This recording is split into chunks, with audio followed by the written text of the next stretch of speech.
So after firing over 100 drones to retaliate Israel's military strikes targeting Iranian civilian and nuclear facilities, Tehran has now stunned Israel with a series of attacks with ballistic missiles. Visuals of widespread damage in Tel Aviv and other parts of Israel have inundated social media platforms. You can watch those videos on our Telegram channel. Details are on the screen. What's unique about these Iranian retaliatory attacks on Israel this time is that they have hit civilian areas. In the past, when Iran attacked, it spared civilian areas. But this is largely to balance the equation since Israel too had attacked Iranian civilian infrastructure, leaving dozens, including children, dead. As I reported earlier, Israel had launched an illegal war by invading a sovereign country earlier today by killing many top individuals associated with the Iranian armed forces and its nuclear program. This was a brazen act of aggression. But as expected, the West chose to defend another illegal act of its illegitimate child. Donald Trump, who won the elections promising to establish peace, was gloating about Israeli attacks. First, he expressed his joy on Truth Social, his own social media platform, before going a step further while speaking to ABC News. He told ABC News, and I quote, "I think it's been excellent. We gave them a chance and they didn't take it. They got hit hard, very hard. They got hit about as hard as you are going to get hit. And there is more to come, a lot more." End quote. This was in sharp contrast to what his Secretary of State, Marco Rubio, has said in his statement. Rubio was literally begging Iran to not attack American interests in the region.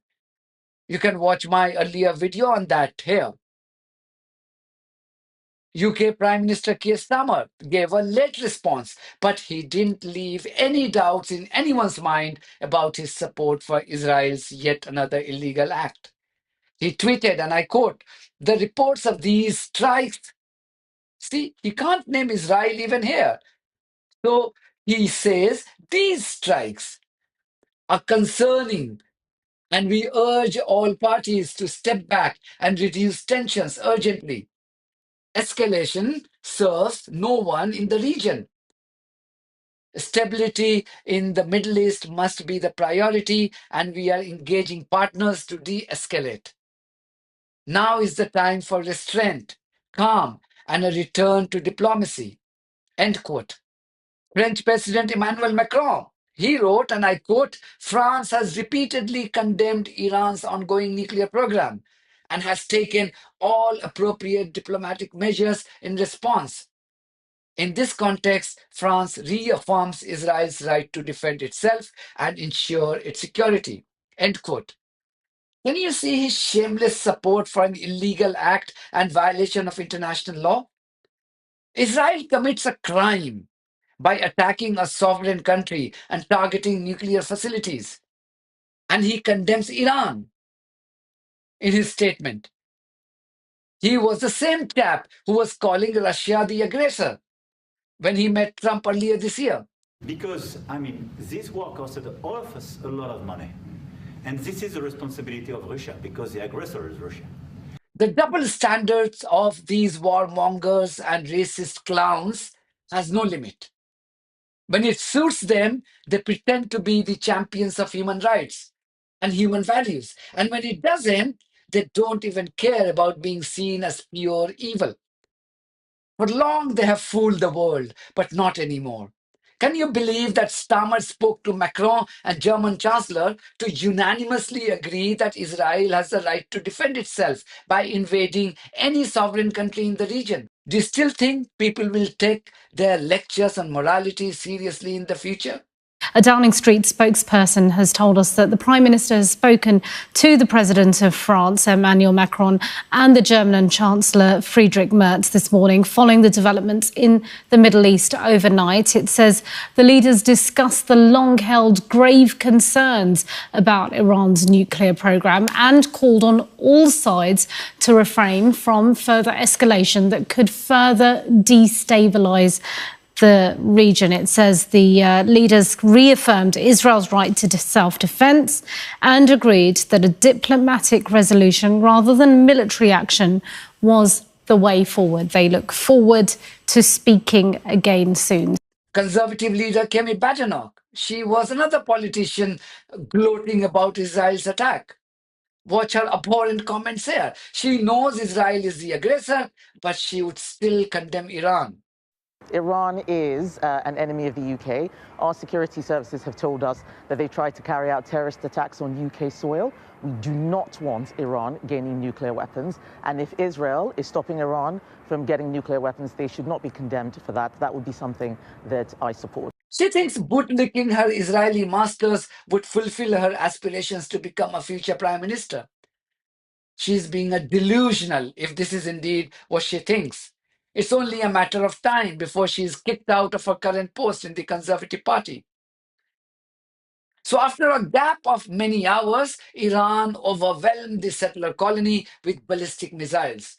Such was the ferocity of these missiles that even the American Iron Dome failed to intercept many of them. This visual broadcast by the BBC that you can see here was one example. This was in the center of Tel Aviv. Similar attacks and explosions were reported from Jerusalem and other parts of the settler colony. This also busted the Western propaganda that Israel had severely degraded the Iranian ballistic missile program, even though Iran's supreme leader Ayatollah Ali Khamenei had warned of ruthless retaliation. They should not think they carried out an attack and that it's over. No, they started this. They ignited a war. We will not allow them to walk away unscathed from the great crime they have committed. The armed forces of the Islamic Republic will undoubtedly inflict heavy blows on this malicious enemy. Going by the success of Iran's retaliatory attacks, there is a reason for the US to worry. I suspect that Trump changed his tone, thinking Israel had indeed destroyed Iran's capability to strike back, and therefore there was no danger to American interests in the region. He would be thinking otherwise now after seeing visuals from Israel.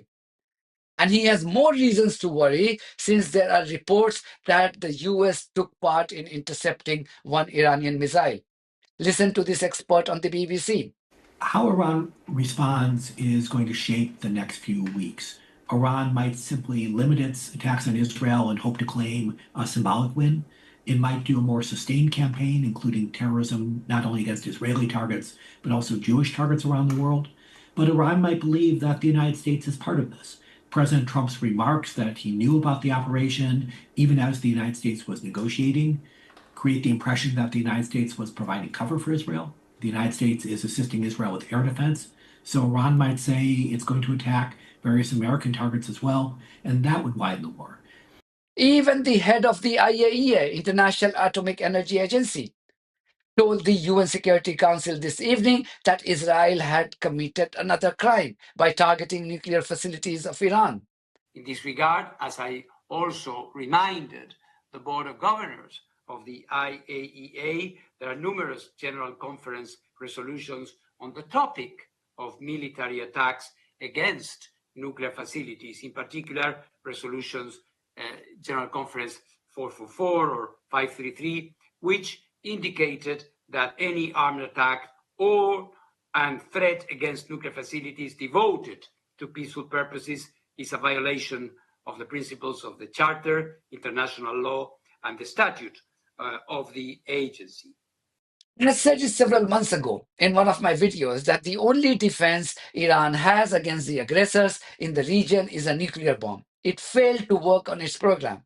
This was when we were told Iran was just a couple of weeks away from enriching 90% uranium to build an atom bomb. Ironically, some of the people who reportedly opposed the idea of taking the enrichment to its logical conclusion and instead trusting Americans for a deal were killed by Israelis today. This man was one of them. Yes, we are ready. Shemhani is one of the few people in Iran authorized to speak about the sensitive negotiations. We can definitely have better relations with the U.S. Shamhani said that Iran is willing to commit to never having a nuclear weapon, to getting rid of its stockpiles of highly enriched uranium, to only enriching to a level needed for civilian use, and to allow inspectors in to oversee it all, in exchange for lifting all sanctions immediately. It's mind-boggling to see Iranians not learning from a series of setbacks. Many experts believe that Iran should kick out the IAEA representatives, arguing that the whereabouts of Iranian scientists who were killed by Israel today were leaked to Israel by some of the individuals from the same agency. Meanwhile, there are reports that war criminal Netanyahu has secretly left for Greece just before Iran rained ballistic missiles on Israel. So much for his bravery. Several journalists shared the flight tracking data to support this claim. Clearly, we haven't heard the last word on this reckless conflict started by Israel. I'll keep you posted with more updates as and when they happen. Let's hope sanity prevails and Israel is stopped from setting the entire region on fire. Thank you very much for your support of this platform and our journalism on buymeacoffee.com and Patreon. If you do think that our journalism is worth supporting, then you too should consider becoming part of it. Details are there in the description of this video. In the meantime, if you haven't subscribed to my channel, please do so, because that's one of the many ways you can support independent journalism. God bless you all.